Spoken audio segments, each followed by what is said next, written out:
Warning, the views and beliefs in the following program does not reflect the views of Boom Broadcasting.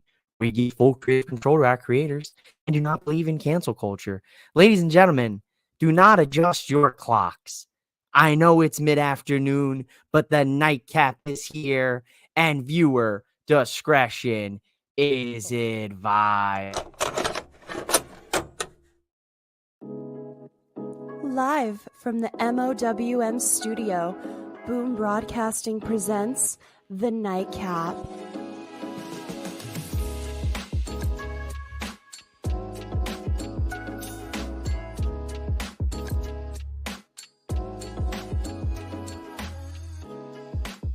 And your host of The Nightcap, mouthing off with Mike. Ladies and gentlemen, welcome back to The Nightcap here on Boom Broadcasting, hosted by yours truly. Yes, it's me. Yes, it's me. It's MIK. It's mouthing off with Mike. And much like CM Punk in the sweatshirt I'm wearing, I didn't think I was going to be doing the Crown Jewel Nightcap in the middle of the afternoon here after the premium live event went off the air, but the people wanted it, and the people get what they want. I'm a man of the people, friend of the people, so we're here to talk a little bit about WWE Crown Jewel that we just watched. I was up at not too early today, got up a nice 9 o'clock, watched a little pre-show, some interviews, and then watched the PLE here. I had a good time. I hope you all did too. I thought today's premium live event with Crown Jewel was really solid. I was very critical of it. You heard me say it many a times this past week and the week before. I was very critical. I felt that, the card at first just kind of seemed like it was just going to be the two Crown Jewel champion matches and then some filler. But then Triple H said, nah, Mike, I got you. I'm going to make this a 7-match card premium live event. I'm going to give you some fantastic professional wrestling, and I'm going to give you some damn good storyline advancement to wrap it all up in a bow. Now, while we're filing in here, we're talking about Crown Jewel. We are waiting for the ceremony for the Crown Jewel champions, who are Cody Rhodes and Liv Morgan. They won their respective matches and are now the Crown Jewel champions. The crowning is coming here in a few moments. I think right now on the press conference, we've got a little commercial break recapping WrestleMania 40. But when we do get to the crowning moment, we will discuss it. I'll talk a little bit live as it's happening for a first time. We've done this a few times on the Nightcap. We do a little live watch along. So come in, hang out, drop some comments in the comment box if you're watching on Facebook, YouTube, and my Twitter at MOWM_podcast, talking Boom Broadcast, YouTube, and Facebook as well. So let's talk about it. Love to see Rick and Devil. My man, I love you. I love you, Rick 8-Bit. Much appreciated. Listen, if you haven't seen Mr. Rick's Halloween costume, I think you should. I think you should give him a hell yeah on social media. What an incredible costume, Rick. You absolutely nailed it. It was a fantastic picture to see, and I hope you had a fun Halloween dressed up as Stone Cold Steve Austin. I hope you had a couple Steve Weisers or Rick Weisers, I guess. Man, Crown Jewel was a fun show. What? Don't forget booking as Mankind. Listen, how could I? Mark and Rick, these two, booking like a Mark and Rick 8-Bit, they both absolutely nailed the wrestling Halloween costumes this year. We had booking as Mankind. Mark had the Mankind mask, the shirt. I thought it was him. And then you had Rick as Stone Cold Steve Austin. I was like, hold on a sec. These guys are nailing it. It was so, you guys absolutely nailed it. Rick, Mark, much love. I love to see it. I can't wait to see next Halloween what the picks are for the superstars. Maybe I got to bust down a little Macho Man Randy Savage next year for the boys. Join the festivities, or maybe I'll do the Dom stash and I'll grow the mullet. I don't know if I can grow it that long. who knows? Maybe I'll get a teardrop. I'll go serve some time in the state pen. I'll just do my Dirty Dom cosplay. Booking Like a Mark, welcome in. He said that was actually a 5-match card, 5 storyline matches plus 2 PR stunts. Well, the PR stunt is live and it's happening right now here on Peacock on the WWE press conference. We have the crowning taking place right now at the WWE Experience in Saudi Arabia in the Kingdom of Riyadh. Also, did not know Monday Night Raw is going to also be in Riyadh this Monday, but they're taping it obviously tomorrow for the US and for us. So I was shocked to see that. I can't remember the last time that WWE did a weekly show in Saudi Arabia.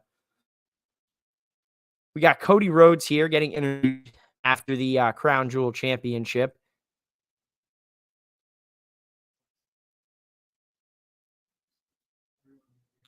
Classic Cody Rhodes. Just an absolute classic Cody Rhodes promo. Happy to be here. Happy for the fans. Proud to be the first Crown Jewel champion in history. What more could you want? The guy is the quintessential definition of what you want as the face of the company. 100%. Like, that is your quarterback one. I'm sorry. People don't like it. I'm sorry. But Cody Rhodes is your quarterback one. And you've got Liv Morgan here. Liv Morgan. Let's talk about Liv Morgan while we're on the subject.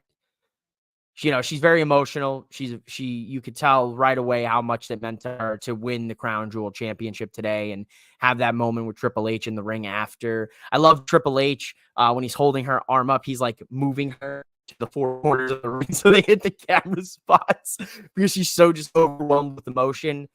But we're seeing a little bit of a different side of Liv recently. We've been really seeing her come into her own with this rivalry with Rhea Ripley, I think. I know people are very much out on the whole Rhea Liv story, but I think she's really starting to come into her own, and I think this will give her that confidence and that boost for the future. I think having her win this, I mean, Nia had the Queen of the Ring win. She won the women's championship. Liv, won the world championship in Saudi Arabia earlier this year. I don't even remember what year it is, guys. We're almost, you guys, first of all, sidebar. It's November 2nd. We're about to be in 2025 in just 2 months. This flew. Nevertheless, I'm here, and the why I'm still talking about this crowning is I want to see these rings. All right, they were talking all this. You can't have the title throughout the rest of the year. All right, so they're not getting the title. Titles stay in the Kingdom of Saudi Arabia for next year. But I want to see what these rings look like. They're supposed to be getting some fat-ass, Super Bowl-esque rings. So where are they? Where are the rings, folks? Where are the rings? And I'm not talking the Sonic rings that Hang 'em High on Twitter will put in them edits. I'm talking, I want to see these rings, folks. I want to see what kind of diamond action we got, what the design looks like.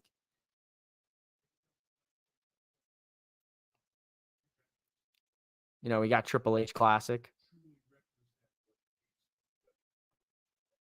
Wow. Big words from Trips here, folks. I don't know if you guys are watching this press conference while you're watching the Nightcap, but Trips saying, Liv and Cody are the definition of what it means to be WWE superstars. That's a big put over here. This whole Crown Championship thing, you guys have heard my opinions.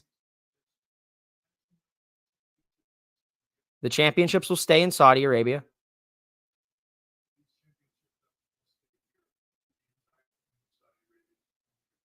For the entire Kingdom of Saudi Arabia to view them.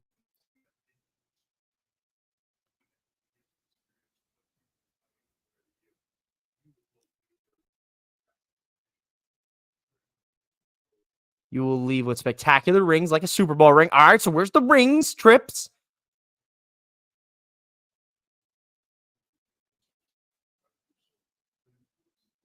Okay, hold on. We're getting to, so we're doing a little crowning. Oh, okay. They're presenting the championships to be put into the display cases. The women's is going first. So Liv's title is now being placed in the vault or the display case here with the rest of the WWE memorabilia. She's very emotional.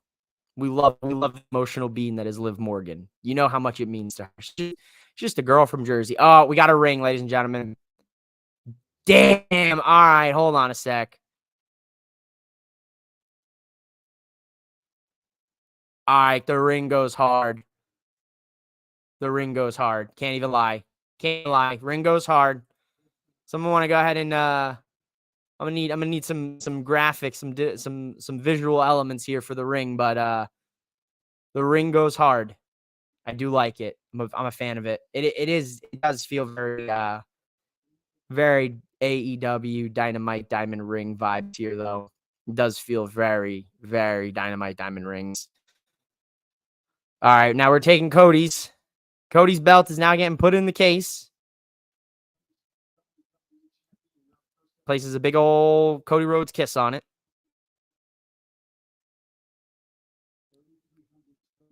$3,300 stones. How much do you guys think that belt cost? Folks, viewing this, I want to hear some numbers here. How much do you think those belts cost to make?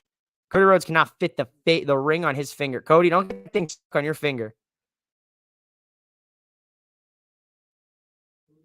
All right, the men's ring is massive. The men's ring more of a Super Bowl ring. The women's ring a little bit smaller, I guess maybe just a scale for a woman's hand. But that's a good looking ring. It's a pretty good looking ring here, I have to say. The crowning has been done, ladies and gentlemen. So big cheers, big PR photo up here as Booking Like a Mark said. So they're just gonna wear these rings for the rest of the year and be like, "Hey, I'm the crown jewel champion." Okay, pretty cool. Not bad. Don't hate it. Let's talk about the card. We start off the opening match of Crown Jewel this year was the triple tag team match between Solo Sikoa's bloodline and Roman Reigns' bloodline. And believe it or not, the new tribal chief pinned the old tribal chief, or the OTC, in a very shocking conclusion to this match. Now, I didn't think Roman would be the one to eat the pin here, but storyline advancement dictates we got to do something here. We got to make Solo really look like that tribal chief. I like it. Let's talk this. Last night on SmackDown and on the Nightcap, we discussed that Roman Reigns and Jey Uso and Jimmy Uso, they are considered equals. That was the big thing, Jay. We're equals now. We are on the same level. There's clearly still some tension between the two because Jay makes his entrance separate from Jimmy and Roman. Jimmy comes out with Roman. Jay does his normal entrance. And can we talk about the crowd reaction to Jey Uso? I gotta give it up. I gotta give it up. This is one of the best crowds I've seen for a show in Saudi Arabia. The crowd tonight was fantastic. Fantastic. The Bloodline 2.0 get this massive win to further stake their claim that they are the dominant side of the family. After the match and everything is over, this really what we really want to talk about here, right? You've got Sami Zayn who comes out to try to help even the odds. But in the course of this, Sami Zayn kicks Roman inadvertently or on purpose. We don't know. We do not know. And we get a similar photo to what we saw with Cody Rhodes at WrestleMania 39 when he lost. We get this photo, a doubting, a concerned, a worried Roman Reigns, OTC, while Sami Zayn lurks in the background. Sami Zayn, instrumental in keeping the Bloodline story moving forward and added so many layers with it and comedy aspects. But now Sami Zayn has come into play and he's kicked the OTC. Jimmy was not happy, dude. Jimmy was not happy about this. Jay was like, hold on, he was trying to help me. I'm trying to help Jay, he says. But he gets out of there. We don't know. I love the little fake out with Solo. That's with the exploder. But man, the bloodline story. I said this last night. You gotta keep moving forward. They're gonna keep this story going as long as the people are interested in it, and we're interested in it. I am interested in it. I speak for myself. Ooh. Because you've added now the element of Sami Zayn coming back. The original bloodline is right here. We're literally, I can feel it. I'm grasping at it. It's right there. It's right on the horizon of seeing Jimmy, Jay, Roman, and honorary Uso, Sammy Uso in the mix. But now we've added this layer of tension, right? Jay wouldn't tag in Roman in the match. He would tag in his brother. Now Sammy gets involved after Jay and Jimmy said that this was family business. And Jay and Sammy were cool. They were high-fiving. They got their little secret handshake just a few weeks ago talking about maybe they'll go for tag titles together. But Jay's like, no, you can't be involved. It's family business. But Sammy does involve himself because he was technically a part of the fam. He was the honorary Uso. I love this. I hope we get some further development on Raw Monday. Because obviously we know Jay and Sammy are both on Raw together. And with everyone being in Saudi Arabia for the premium live event, obviously Roman and everyone else, I would expect to see Roman on Raw for Monday. I would expect to see something that follows up what we saw tonight going into Raw and then going into next week's SmackDown. I'm expecting to see the Tribal Chief, the original Tribal Chief, the only Tribal Chief, Roman Reigns, on the next continuous set of shows because we're in Survivor Series month, folks. We got Survivor Series the end of this month, November 30th. So you gotta expect that this is going to start to elevate and gradually crescendo to get to the point of War Games, Bloodline versus Bloodline. Like Mark said, cost of belts, hundreds of political activists, and a dozen reporters. Maybe this live event should have been the one called Bad Blood. That's a strong opinion, and it's understandable. I think Jay is ahead of Pumpkin merch sales. I mean, you introduced that red Yeet shirt from Friday Night SmackDown. It's over, ladies and gentlemen. Jay Uso is about to be the merch man. He's gonna be moving more merch than Roman Reigns pretty soon, if that's the case. And then just to look at, man, Solo Sikoa with that spike to end this match. They're making Solo feel relevant. They're making you feel that he's in control. He's in charge of the bloodline, of his new bloodline. Do you think the storyline is getting rushed so this gets to the War Games match? No, if anything, I think they realized they were moving too slow, and they were like, "Oh shit! Like Survivor Series is in 3 weeks. We probably should have them have a match or something and set something up here." I think they realized they were moving too slow. I don't think they're rushing it, but I think they're now like, "Oh, we have a lot to fit in now to get to this point." So I feel like there might be a little, as I used to do in my days of school, a little bit of a pre-test cram.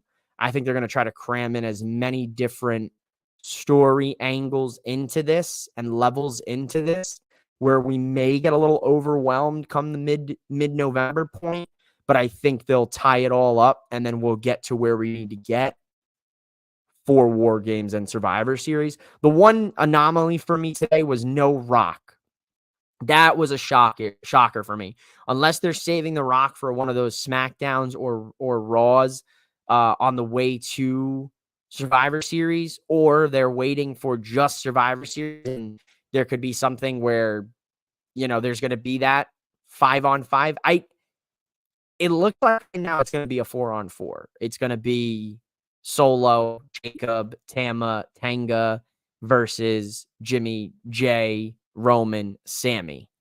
I think they're going to do 4-on-4, but if they end up doing the 5-on-5, you have to think like, who's the other mixes? I would say The Rock for Solo, and then who do you get for Roman? So I think my 5-on-5 hopes and with The Rock are dashed.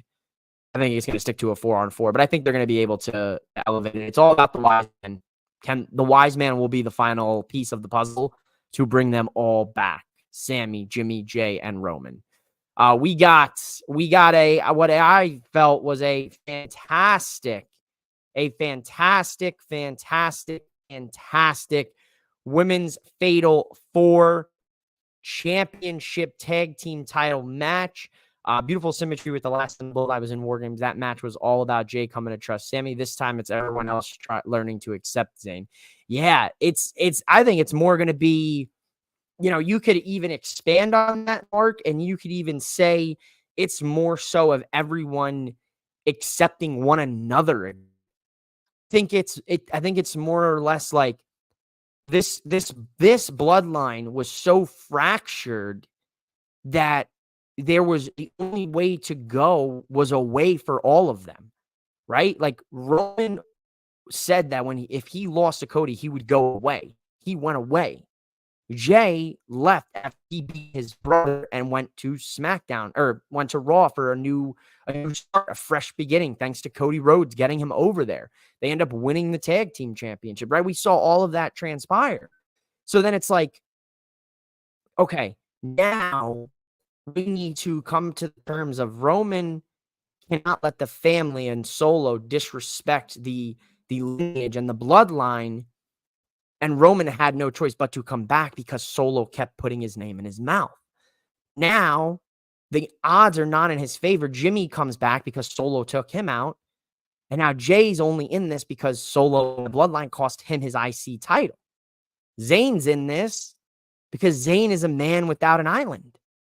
Zayn has no one on Raw. If Jay leaves Sammy or goes back to the bloodline, Sammy has no allies, maybe Cody, right?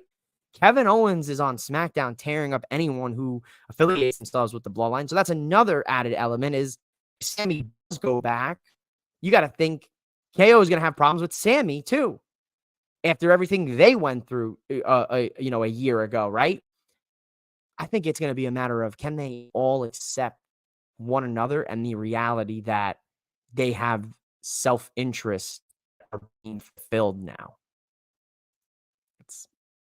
I kind of spit there. I'm not even gonna lie. I'm kind of like, damn, I didn't even know I had that in me, folks. I'm like, hey, where did that come from? Nah, but let's talk about the women's Fatal 4-Way. This was a top match for me on the card. I like this match. There were a couple miscues. There were some awkward moments, but overall, I think all of these women in this match had an entirely phenomenal showcase. Lash Legend and Jakara Jackson get an A+ here tonight.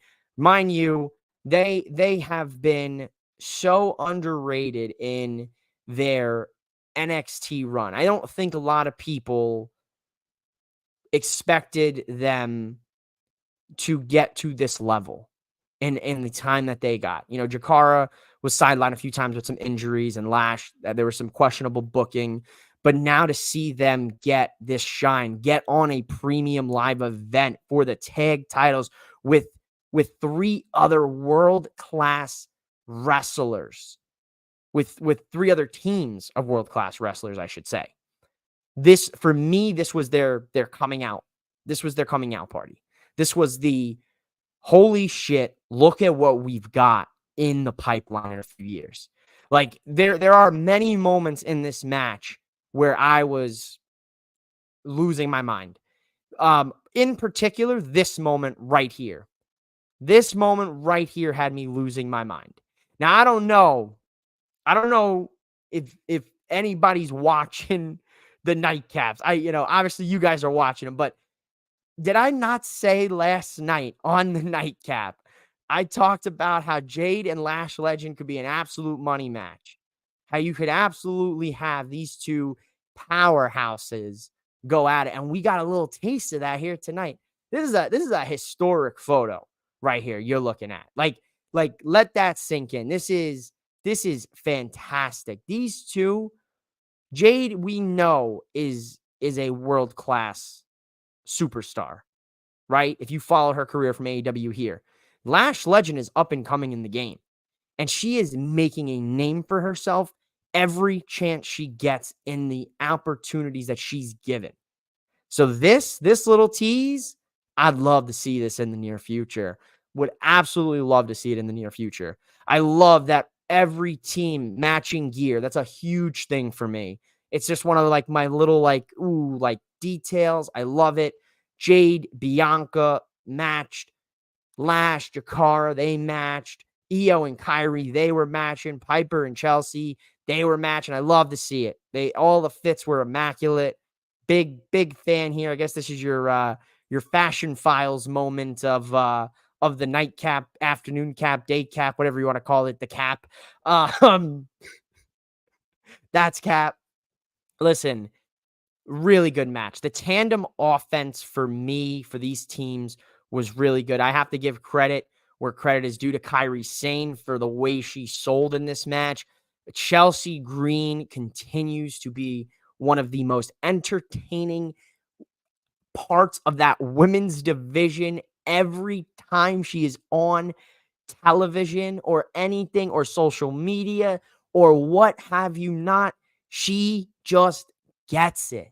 She just understands it. And it's like one day, very soon, Chelsea Green will get the reward that she is so deserving of from WWE and Triple H and the booking, because what she does is you have to give it up for her. Like you may not like her, but you have to respect her and you have to appreciate that she can turn just about anything into something. She can turn nothings into something.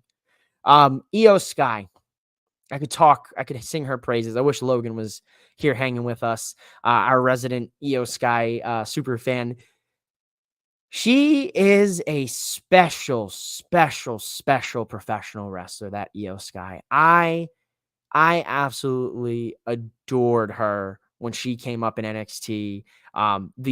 The abilities, the matches, the overall, just I don't want to say it because it's so, everyone says it all the time, but the aura that Io Sky exuberates. Oh my God, she's so talented. She and Bianca had a great sequence in this match that I really liked in the beginning.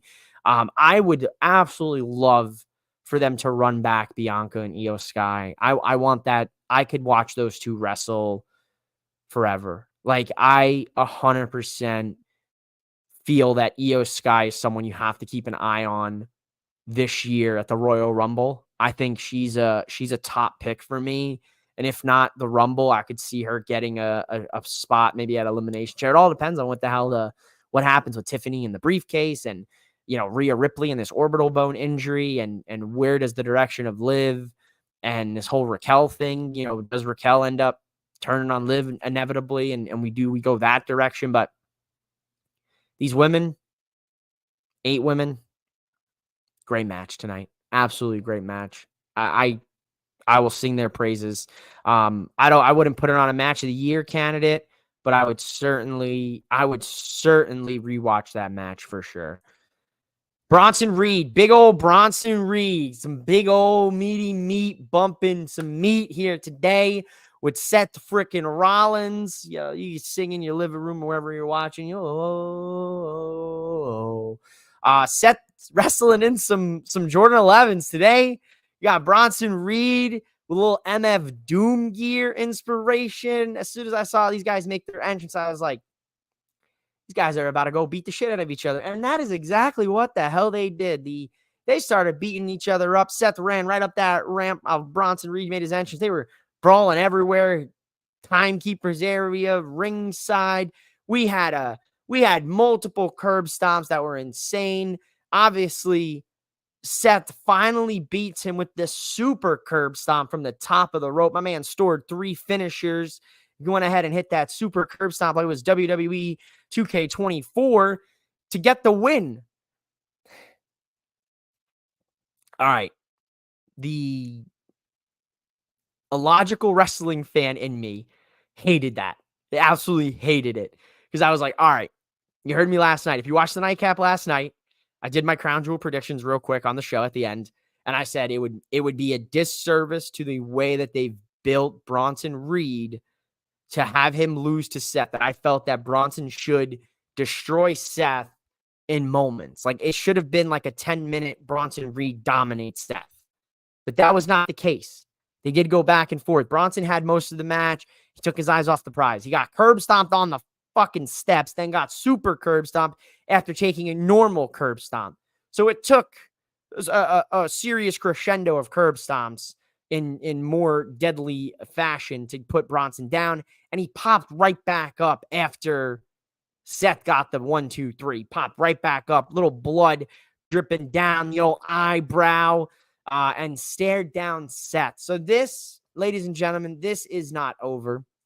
And seeing that stare down gave me a little bit of hope and to say, like, all right, fine. Bronson lost this match because he took his eyes off the prize. He tried to do too much.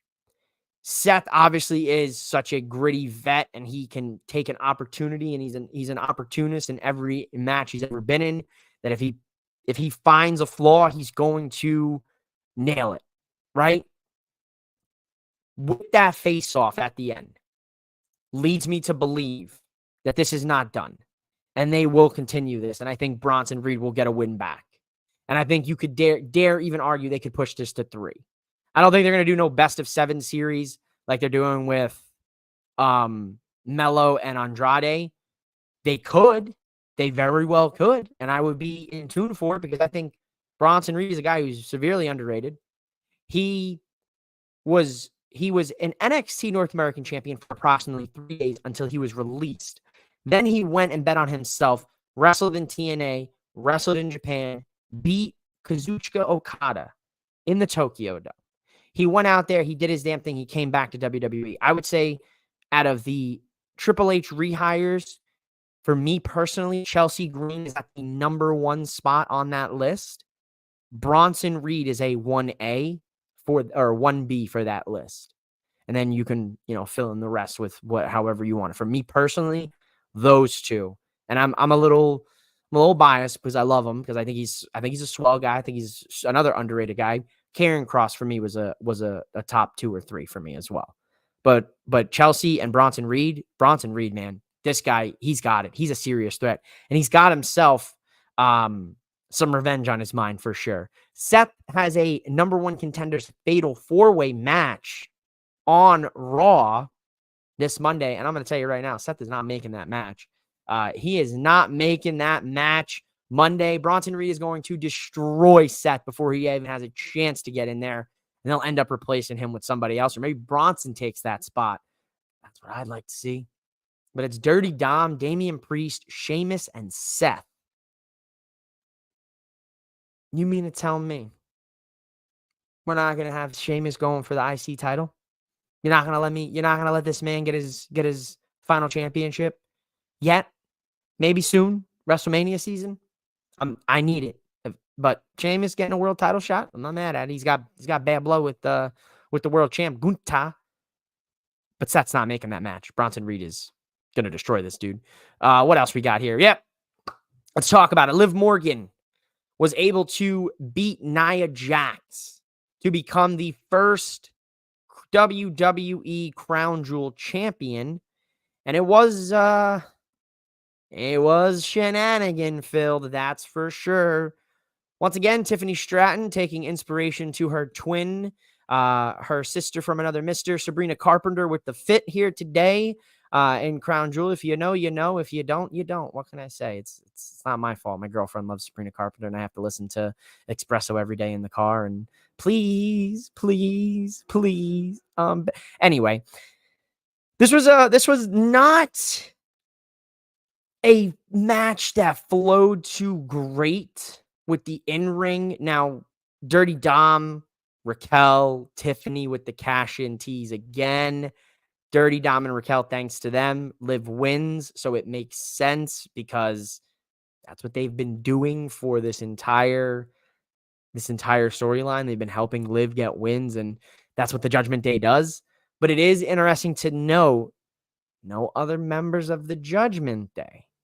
No Carlito, no JD, no Finn Balor. Obviously, they don't need them, but it's interesting if you think about it from the storyline perspective, because could we see a splitting of the Judgment Day into 2 different folds? Obviously, I think Carlito kind of gets kicked to the curb You got to think JD and Finn go off and do their thing because they got their buddies. Then I think you got to figure Liv, Raquel, and Dom have their own subsection. So I don't know how long this Judgment Day thing is going to play out, but Liv winning, not a bad decision. Not the decision I was expecting. Because, you look at Nia, and you got to figure she's so dominant. She's on this dominant run. She's putting down all in any challengers. I figured she would get this, but you gotta give credit to Raquel and Dom here. So congrats to Liv. That's an incredible moment. As you see, the emotions. We know Liv Morgan, the emotional being. Where was it? I think it was when she won Money in the Bank and like to cash in. I think she was already like kind of like emotional when she made her entrance. So like you can tell if she's gonna win or not, which I think is just absolutely swell. It just shows you how much this means to her and how much she loves professional wrestling. So congrats to Liv here. Yes, as many have said on social media, the belt is bigger than Liv Morgan. Yes, I understand. But it is, I will say, if I'm going to compare the two, I do like the women's because of the white strap, the leather strap. But thanks to our girl, Tortellini from Black Masses and Constellation, she called it a motherboard, and I can't unsee it. It does look like a motherboard. Both championships look like a motherboard that you just ripped open a computer and here it is. But congrats to Liv Morgan, man. She's coming into her own. We got Randy Orton. Randy. Hey, Randy. Versus Kevin Owens. And of course, Kevin Owens. I tweeted about it, but man, look at that shirt. Cowboy Bob Orton shirt. Taking on Randy Orton with his own dad's shirt on. And this was not even a match. They sent these dudes here to Saudi Arabia just to go ahead and have an absolute brawl. Kevin Owens hitting Randy Orton with the chair. Randy Orton hitting Adam Pearce with an RKO. And then Kevin Owens putting Randy through a table in the crowd area, jumping off the top through the table. This was good. This was a good brawl. This was worth it. I mean, neither of these guys, like, realistically, you don't want to see either lose, at least for me personally, as a fan of both.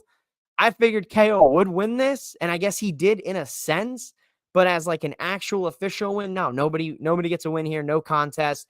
Kevin Owens stuns the referee, so I'm sure he'll be fined or suspended by Nick Aldis. Obviously, and Adam Pearce can't punish Randy because he's not on Raw, so I think Randy just kind of got himself a free RKO on Mr. Pearce.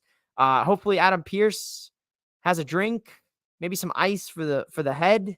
Because that RKO was vicious. Vicious. Vicious. You ever have a word that you struggle to say? Vicious. That's mine. Good overall brawl here. I enjoyed it. Kevin Owens. I've been begging and pleading for months now to see this side of KO back. This is the Kevin Owens that I fell in love with watching him in Ring of Honor, watching him in Pro Wrestling Guerrilla, watching him in NXT, watching him in his initial run on the main roster. This is the Kevin Owens that I know and love. The kill Kevin Owens. The one that does not care, that he is unbridled anger, that he is absolutely off his rocker. Like, he does not care who he hurts and what he has to do to prove that he is right. That's my Kevin Owens. That's my Kevin Owens right there, baby. You already know Kevin Owens did not interfere in the Cody Rhodes Gunther Crown Jewel match. So that means Kevin Owens and Cody Rhodes, that's coming down the pipeline. And I would say part 2, maybe Survivor Series. Part 2, maybe Saturday night's main event in December. I don't know if they can go that long, but I think part 2 is coming down the pipeline soon. So is Randy and Kevin. There's no way Randy is gonna let this slide. You think Randy's gonna take this with a grain of salt? No, Randy's coming for Kevin Owens soon as this week. Maybe even Raw, maybe SmackDown this week, but he's coming for Kevin Owens, and he's got maybe an RKO or a punt kick. I think KO is going to be the one that brings out that old Randy Orton. I liked it. I like the brawl. I hate the waste of a spot on the card for an actual match, but we did advance a story here, and it worked very well. So good work here overall. Shout out Kevin Owens and that Cowboy Bob Orton shirt. He's been wearing Dusty Rhodes shirts when he's been talking to Cody, which I think is another great detail. There's not a lot of guys, or heels, I should say, in this business like a KO who can do the subtle things and it add to what he's doing on the main meat and potatoes of it. You know what I mean, right? What else we got? This was a good match. This is a great match. LA Knight, yeah, going up against him, Carmelo Hayes, and Andrade El Idolo. This was a match, man, that I didn't know where we were gonna take this. I said last night, LA Knight retains. He did. Good overall showing, man. I predicted pretty accurately that Melo and Andrade would really keep the focus on one another in the beginning, and LA Knight would kind of take a little step back as he did.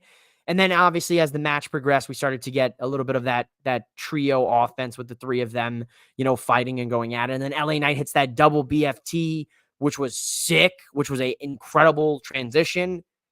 LA Knight did slip up on the ropes, when he went to do up that pop-up avalanche German suplex that he does. I know a lot of people are like, he's got to take it out of his moveset. Hey, shit happens, man. Just let the guy just rock out, man. I do love the top rope double elbow drop that he did in this match. All three guys look great. Melo gets another great showcasing here. Hated to see him eat the pin, but Melo's so young and up and coming that this doesn't hurt him. It's not like oh, he's buried forever, it's over. Blah, blah, blah. No, this was good. This honestly helped all three of these guys. It helps LA Knight. LA Knight, 5 title defenses in approximately 91 days. Logan Paul, 3 title defenses in over 248 days. Who's your real U.S. champion? Who's the real champion of the U.S.? That's L.A. Knight. Yeah. And he also was rocking that sick custom belt. Now the leather's got the L.A. all over it. That right there, nice piece of detail. Nice little bit of merchandising. If you want to purchase that LA Knight US title, go hit the link in my bio. No, not the spicy link. Now, hold on. Time out. I'm talking the link to my WWE shop affiliate link. So in case you want to get a little froggy, order a little US title, use my link. Helps Mouthing Off with Mike. Helps the Boom Broadcasting boys. So show some love. Hey, if you're buying any WWE merch, use my link. Shout out to y'all. If you use it, shout out to y'all. I got you. But really good match. LA Knight and still US champ. What's next for LA Knight, folks? Who is next for LA Knight? That's the real question here. Who do we have on the SmackDown roster that would be next for LA Knight? You got to think maybe somebody from the Bloodline. It's an obvious choice. You got to think maybe Santos Escobar makes an appearance back. You got to figure Andrade's got a stake because he wasn't pinned in the match. Carmelo was. So you got to think Carmelo goes to the back of the line. Maybe Andrade gets the next shot. Maybe Santos Escobar gets the next shot after that. I don't know Apollo Crews, where he's placed at in this whole SmackDown picture, if he's just going to be a speed guy for the rest of his life or what. But you're getting to a point here. How do you add some more challengers to LA Knight? It's going to have to happen sooner, or else people are going to be saying that the title reign's stale and boring. And lastly, ladies and gentlemen, we have made it to the main event of WWE Crown Jewel, the Crown Jewel Championship match between the American Nightmare and the WWE Undisputed Champion Cody Rhodes against the Ring General and World Heavyweight Champion Gunther. No shenanigans from Kaiser, no shenanigans from Kevin Owens. Cody Rhodes and Gunther had what I would consider, in my personal opinion, you might not like it, but it's my opinion, that's a 5 gabagool out of 5 gabagool match. This was a fucking humper, a slapper, a banger, a potential match of the year candidate. I might be stretching a little bit. I liked it. We've never gotten to see Cody Rhodes and Gunther in singles action. We finally got it here today to crown the champion of all champions. Cody and Gunther toe to toe. What a war here, man. This was This was everything I wanted and more. This was everything I wanted and more. Cody, I know a lot of people are mixed bag on the Cody reign and everything, but Cody, I said Gunther was going to win this because of a KO interference. If there was no KO interference, I would have went with Cody here. I think Cody needed this because people are doubting him. And it's mainly just the social media fans that are doubting him. You go to a show, you hear the reaction, you see the merch sales, you see the kids, you see people dressing up for Halloween. You know, you see he is the quarterback one. He even said it himself. Arguably him and Roman are the faces of WWE. They are. You didn't have that for years on years on years. There was no clear-cut face of WWE. You remember that promo with John Cena head-to-head with Roman Reigns? Said, they want you to be the face of WWE, but you can't, and that's why I always show up. Now, at the point, it's like, Roman is a face of WWE. So is Cody. So is a guy like Seth, and soon-to-be Gunther, and a Bianca Belair, and a Rhea Ripley, and a soon-to-be Liv Morgan. We are going to be at a point where there's going to be, when you talk about WWE, you're going to be talking about the faces of WWE. And Cody is one of them. So this was a huge one. He is an advocate. He's a champion. Think about what he does. Cody Rhodes will go from a fan meet and greet to go to a live show, to go to television, to go do interviews, to go do podcasts. Hey, Cody, my line's open. I'm just saying, hey, I'm not no massive podcast, but hey, listen, hey, I'll take the Cody Rhodes rub. Could help out mouthing off with Mike and Boom Bro. I'm just kidding, folks. I'm just kidding. Anyway, but Cody Rhodes does everything. He does everything. He's doing commercials. He's doing appearances. He's doing signings. He's on the live shows. He defends the championship on almost every premium live event. That's a face of WWE. That's your modern day. You're going to kill me. That's your modern day John Cena, guys. I don't make the rules. Cody Rhodes wants the John Cena schedule. He said it. It makes all the sense in the world for him to win the title on foreign soil, in front of the world watching at home, in front of the Kingdom of Saudi Arabia, because he is the guy that you can champion and you can say was the first crown jewel champion. And he's a guy that can wear that ring with his suit and look all spiff and handsome. Not saying Gunther can't, but Cody is has more marketability because he's more known right now than Gunther. Once Gunther hits that next level, yeah, then the conversation. Give Gunther a year or two and he holds the world title for 900 days, or something like that, or he beats John Cena at WrestleMania and retires him from WrestleMania forever, or is his last match and ends John Cena's career. We don't know what that trajectory is for Gunther. We know that Triple H has the mortgage behind Gunther in the future. Same with Braun Breaker in the men's division. And Triple H has the mortgage backed behind the NXT women that we're seeing coming up. Lash Legend, Jakara Jackson. Obviously, Jade is in that mix. We already know Bianca's a top star. But then the other ones, right? Stephanie, Zarya, Julia, Rhea, right? He has the mortgage backed behind WWE landscape will be wild in the year of 2026, 2027. Like, obviously 2025, we're gonna really start to ramp up and really start to see some of the youth really in the system really start to come into their own. And then you're gonna really have this incredible talent funneling happening. This match for me, though, getting back to the match. Sorry, guys, the scatterbrain. I hope this is good content. I hope you're enjoying it. I mean, if you weren't, you probably would have just left and, went and watched something else or another, have you pick your poison. How many different wrestling podcasts I'm doing live shows, right? Much love to all of them. In my mind, there's no competition. It's just people enjoying the same things, and everyone has different perspectives. And I love listening to Rick, and I love listening to Booking Like a Mark and Four Sides and Championship Culture and Black Masses and some of the Fightful stuff and, guys like Santee, Wheezy and Minnie. Like, I love hearing all the different perspectives and, from some of the, bigger streamers and creators. And I love seeing some of the social media, stan accounts and some of them guys, their thoughts. I think wrestling is a beautiful thing because it can be interpreted in so many different ways. And for me, today's win for Cody, interpreted by me, was, this is your guy. This is the face. He had to win. He had to prove to the doubters out there, to the people that are like, well, he's being overshadowed and the bloodline is now going to put him in the back burner. No, he is not on the back burner. He is the burner. He is the front burner. The front burner, your favorite burner that you use to cook, that front right, because I'm a front right guy.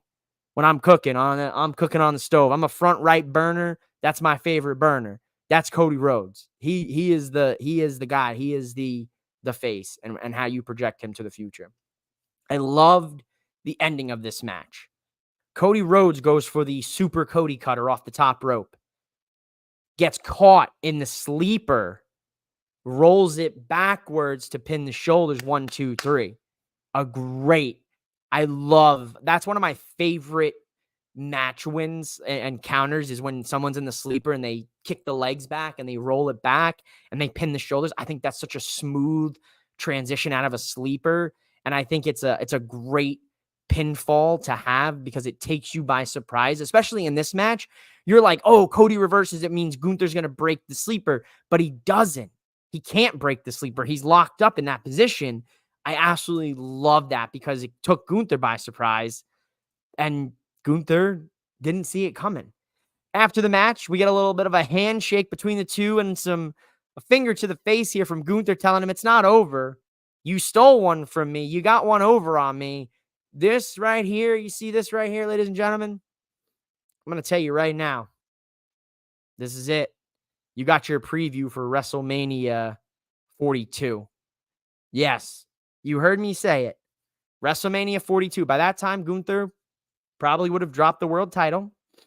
Maybe he drops it to a Braun Breaker. Maybe he drops it to a John Cena after, Cena, and then, whatever happens there. I know I said Gunther would retire Cena, but I don't know. But I think this is a preview of things to come in the future. This is an old school 80s wrestling type of vibe you get from this, right? You've got the foreign, the Austrian Gunther or German Gunther, and you got the US, the American Nightmare, and you've got this big bad, just mega bad Bond villain, and you've got Cody Rhodes, this kissing babies and shaking hands, baby face. Like, that is old school wrestling character 101. Obviously, there's way more depth in it, but this right here is a preview of things to come in the future. Cody Rhodes will hold that title for the foreseeable future, and I could see Cody Rhodes losing to Gunther at a WrestleMania in the future, maybe 42, and Gunther becomes the WWE World Champion, and we go back to Cody Rhodes on the quest for gold. Overall, though, ladies and gentlemen, when we look at it, Cody Rhodes is the crown jewel champion. He got his ring, after everything was all and done. We got our PR photo op. We got both crown jewel champions. The game, Triple H, he's definitely online. Triple H definitely stays online, that's for sure. And the pyro. So like I said, the reason for the title was literally this right here. Hold the belt up, wear the belt, take a picture, have the pyro go off, put the belt in a case. We'll see you next year for the belt and who's going to be the new crown jewel champion. Obviously, I'm assuming Cody and Liv would defend their crown jewel champion rings and belts. Like, they would come into it as the crown jewel champions, and then whoever is going for it. But I guess that technically they lose it as soon as they lose the title. So then whoever the new champions are would compete for it. I guess the ring is just you get a ring every year. Whoever is in this match, I guess it'll just be Cody got the ring, Liv got the ring for the first time. And then next year, let's just say it's like, maybe it's like Bianca versus Io Sky in the crown jewel championship. And then, say Io wins and she gets a new ring. And then if you do it on the men's side, maybe it's Cody and John Cena, and whoever wins that gets a ring. You don't know, right? Obviously, we know we had some breaking news today. I forgot all about this, folks. Everyone's favorite part-timer and Bret Hart's least favorite wrestler, Goldberg, announced here on ESPN for College Game Day that he will be retiring this coming year, 2025. We'll see the retirement match for Oldberg. I'm a Bret Hart fan, so, no love here for Goldberg, especially after how he did The Fiend. How they did The Fiend, it still doesn't rub me the right way. I mean, Goldberg sucked. Come on now. He was dominant for the WCW days, but come on, bro. Come on, man. I don't know. I think Gunther just puts him to sleep. 1, 2, 3. Trips likes his triple threats. Maybe make it a 3-way. Could be. That could be a move in the future. I could see them doing that. Goldberg announcing his retirement match definitely leads to some speculation of who do you think it will be his retirement match? I got to go with Gunther or Braun Breaker. It makes sense. Braun Breaker, the spear, the relationship, obviously, I think it's there. You could argue Braun could do it. I could also see Gunther being the one to do it. I mean, we could get really crazy since they're both from Atlanta. I could see Cody do it. I could see maybe.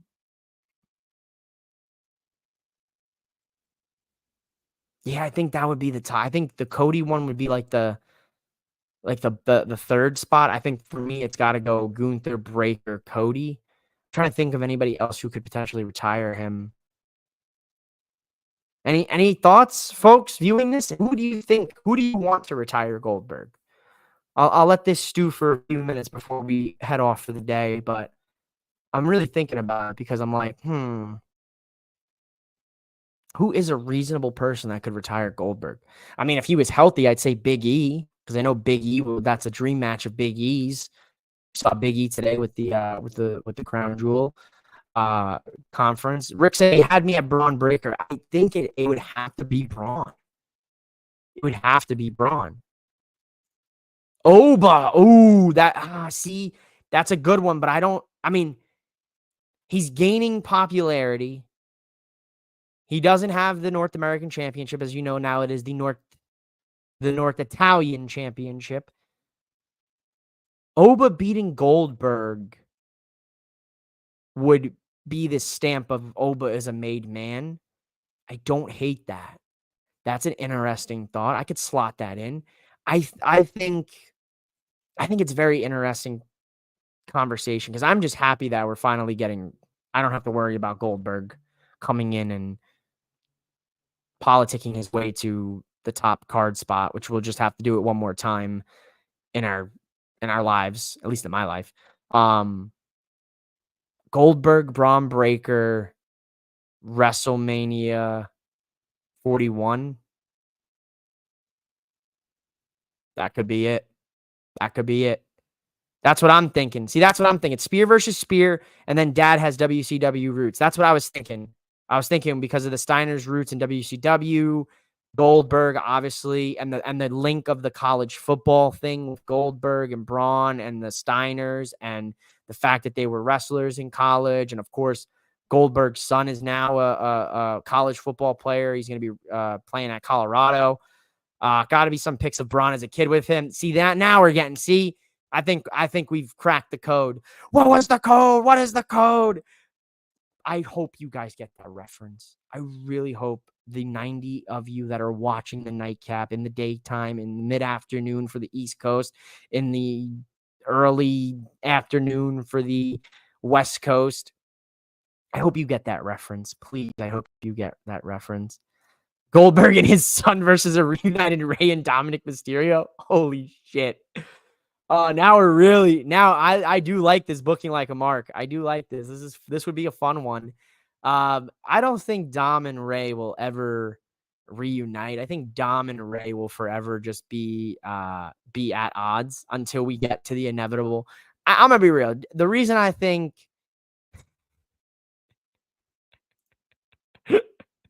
the code is the answer. Yes. That is one of the greatest YouTube videos. Anytime I need to pick me up, listen, anytime I need to pick me up, I go to YouTube and I watch that exact video. And if you're not familiar with the video, folks, I will tweet it after this. It is somebody doing a parody of JR, and it's the Y2J code, and they got the little monitor. And it's like how JR. I love it. It's one of my favorite videos. I'm gonna be honest with you. I think the reason Dom hasn't cut his hair is because they're poising up for the inevitable hair versus mask match of Ray and Dom. And I think they just want Dom's hair to be as long as possible for that inevitable shave or that inevitable cut. So it really, but he is his uncle's son though. My goodness. Every time I see Dom, I'm like, he's literally like, he looks like Eddie. And I know that there was a whole little thing that they had on I forgot what podcast it was on. I don't know if it was on Paul's or not, but I remember him mentioning something about like asking his mom about like, is Eddie my dad or something, which is just fucking out of pocket. Shout out to Out of Pocket. Michael Davis hosted on Boom Broadcasting weeklies. Plug. There's my plug. I'm not getting fined today. Sleeper pick to retire Goldberg, Karrion Kross. Oh yeah, give it to me. You know, Mark. You know, we're both Karrion Kross guys. I am intrigued to see what the hell's going on Monday with the Karrion Kross Final Testament and the Wyatt Six, because like the last we saw of the Miz was getting kidnapped in his own bus by Dexter, Mercy the Buzzard. Karrion Kross is posted a video. Listen, this video was fucking hilarious. I'm so happy that people are now finally starting to understand how good Kross is. It's a shame that it took them this long, because he's been doing all of these things in the background of everything for the last year, starting with turning guys like Rey Mysterio, Shinsuke Nakamura, Drew McIntyre, showing that the Bloodline's time was running out, showing everyone their true colors, turning Woods, the Miz turning, everything. Kross has been instrumental in so many different things. And I might have to just do a video one of these weeks and break it all down for the people, because you have missed so much. The reason Drew McIntyre became the Drew McIntyre he is now is because of Karrion Kross.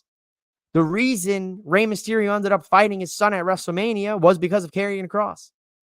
The reason for Shinsuke Nakamura to go all crazy and start misting people again and attacking Cody Rhodes was because of Karrion Kross. It goes on. Mark knows this. Mark's even broken this down.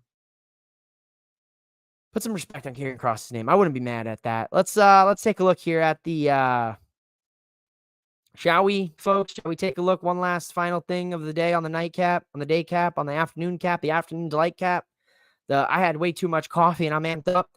All right, so here's the rings, folks. I can't zoom in, so just zoom in on your phones. Rings, pretty cool. I do like the rings. I don't hate it. I think it's a nice little accessory.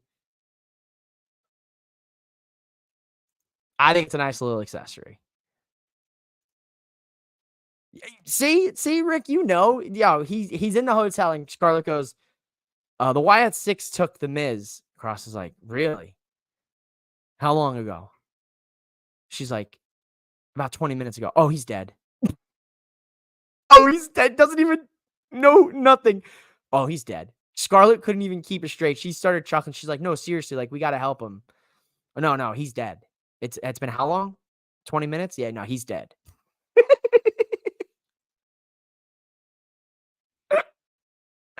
I love it, dude. The Miz was kidnapped by Dexter before. We know that. The Miz mistreated Bo Dallas. Uncle Howdy is in the B team and the Miztourage. Some great storytelling there. Some great tying things back together. So I'm intrigued to see what happens on Raw here with the Karrion Kross Final Testament and the Wyatt Six.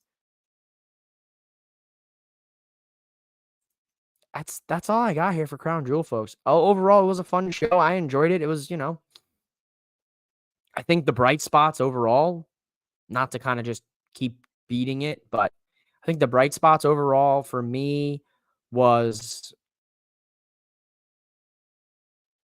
the Bloodline tag match and the storyline advancement after. I think the match itself maybe was a little sloppy, but the storyline advancement after was a thumbs up.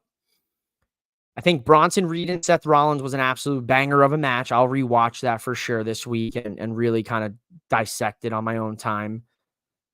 I think the Fatal 4-Way Women's, a lot of positive came out of it. And I think a lot of those women are starting to really get over. And I think the tag division for the women's side is starting to really be a division. I think overall, Kevin Owens and Randy Orton are headed for an absolute brawl on the next show that they're both on. I think the tension of Nia and Tiffany is going to reach its final boiling point this week. I think Tiffany will cash in at Survivor Series. I said that last night. I don't think they're going to do it in Crown Jewel. Survivor Series is my next potential spot for that. I think Cody and Gunther had a potential match of the year candidate. In my personal opinion, I thought this was a great face first lockup for these two in singles competition. And I do like that Cody got the win the way he did with the rolling out of the sleeper to get the pin. I think LA Knight will have a nice long title reign, especially since they gave him a custom championship belt. Usually, if you're getting a custom championship belt, you're getting a nice long title reign. So I could see LA Knight holding that going through to the Royal Rumble. I think he'll hold that into 2025. As for Nia, as for Liv, let's see what the Judgment storyline picks up now. Because if Rhea is hurt, we're going to have to figure some contenders out for Liv for Survivor Series and figure out what that match looks like. Whether there will be a women's War Games match, who knows at this point? I don't know what the teams would be. Originally, I would have said Team Rhea versus Team Liv. I don't know if that's going to still be a thing. So I'm intrigued to see what happens the next couple of weeks. We're back to 2-hour Raws, right? The women's division has absolutely been slighted because of the 2-hour Raws. So I don't know how I really truthfully I don't know how the fuck they're going to build a women's War Games match and a men's Bloodline match. I think the men's Bloodline match will be built entirely on the backbone of SmackDown, where the women's will be built entirely on the backbone of Raw. So where the rest are the women? So you got to start putting more women on Raw if you're going to do a women's Survivor Series match. And if Liv is going to be the captain of one of those teams because she is the world champion, does it make sense to have Nia as the champion on the other side as the captain? Do you do it that way, or do you figure out a way maybe Rhea's not hurt and they're just working us? Really, that is a good question, is what the hell does the women's War Games match look like? Last pick for Goldberg retirement, R-Truth. I would absolutely love it. I would absolutely love it. Be like, damn, Stone Cold, I want to have your retirement match, and then just Goldberg just shake his head, or have, oh my God, or have R-Truth call Goldberg Gilberg. I'd lose my mind. 2 questions. 1, is it time for the NXT Women's Tag Titles? And 2, think Jordynne Grace officially crosses the line? 1, you know what I'm going to say, Rick. Yes, it is officially time to bring back the NXT Women's Tag Titles. And 2, I think Jordynne Grace crosses the line in the Royal Rumble. I think the Royal Rumble is her WWE debut. Her contract ends at the end of this year. So one would have to assume that since the Royal Rumble is now, February this year? Yeah, it's the February 1st weekend, I think. Yeah. I think Jordynne Grace is officially WWE. And I think soon thereafter that Joe Hendry. And then I think soon thereafter that, I think just those 2 for now. I think maybe Hammerstone in the future for NXT. But I think Jordan's a part of it. That tag match, that 10 women's tag match on NXT this week is going to be insane. We have NXT and Dynamite head-to-head. NXT is going to be in the 2300 arena. I will try to have a nightcap for that Wednesday. It's tough because I can't watch NXT live. So I'm going to try to see if I can watch it live that Wednesday because you have Dynamite, and we're going to try to do a dual nightcap. It's always a challenge. We're going to try to do a dual nightcap. It's always a grind when you got 2 wrestling shows on at the same time and you're trying to stay organized, but I'm going to try my best. Monday, I'll probably have a nightcap for Raw. Probably do Wednesday for the dual shows. Friday, probably do a SmackDown nightcap as well. We don't have any pay-per-views or premium live events next weekend, so I'm clear there. And overall, that's it. That's it. Ladies and gentlemen, this has been the nightcap in the daytime for the day cap / afternoon cap. I don't know what the hell it is. It's just me. Ooze. It's mouthing off with Mike here on Boom Broadcasting. Make sure you go subscribe to Boom Broadcasting. Drop a subscribe and a follow as well to Boom Broadcasting on social media at Boom Broadcasts. And drop a follow and a subscribe to your boy here, mouthing off with Mike. I couldn't do it without all of you. I appreciate all of you for hanging out with me on a Saturday afternoon, wherever you may be. Just know, professional wrestling is, in the words of Podcast Smitty, the ultimate gentleman's and gentlewoman's sport. Go watch Quick Hits. Go watch Wrestling of Destiny. Go watch Out of Pocket. Drop the Mic, Sideline Savants, the Gridiron Address tomorrow after football in between the games. You got Lombardi Party with the Packers fan, Carson. You've got 3 from Deep by Jason NY. You've seen him on Wayne's show, The Commission, Sideline Savants. We got a basketball show. Go show some love to Chris DeLuca for the dugout debrief. I know he's still celebrating his Dodgers winning against my Yankees in the World Series in one of the worst World Series collapses of the Yankees' entire history. A game I'll never get over. It's been 4 days, guys, and I'm unwell. I'm not all right. Listen, I'm out of here. You got to have the Monday Night Mics. We'll see you Monday with Mike, the Prez, as long as he's not under the weather. Go out there. Have a great weekend. Enjoy the rest of your Saturday. Go watch Collision. I know Collision's on tonight. Looks like a good show. We got some good matches. There's more wrestling to be had. Go enjoy some football. I'm out of here. Bye, guys.